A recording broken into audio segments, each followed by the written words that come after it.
Presidenti Donald Trump ka konfirmuar raportet si I ka dhënë Volodymyr Zelenskit një ultimatum për t'u përgjigjur planit 28 pikësh të SBA-s për të dhënë fund luftës deri më 27 nëntor, ditën e falënderimeve. Ne mendojmë se është një kohë e mirë, tha presidenti I SBA-s.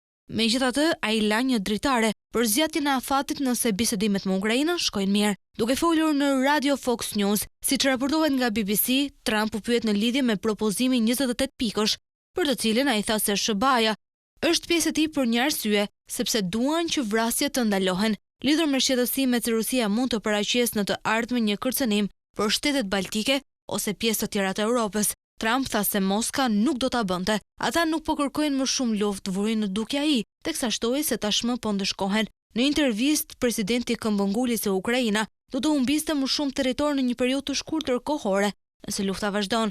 Zelenski ka thënë administratës së Trumpit se është gati të negociojë, por shtëpia e Bardhë dhe tani vetë Trumpi po shtyn që plani të nënshkruhet deri në ditën e falënderimeve të enjten e ardhshme. Kuptohet se plani me 28 pika e detyron Kievin ndër të tjera të lëshojë territor shtesë të bjerë dakord se nuk do t'i bashkohet kur NATO-s, do të pranojë një amnisti të plotë për rusët që dyshohet se kanë kryer krime lufte.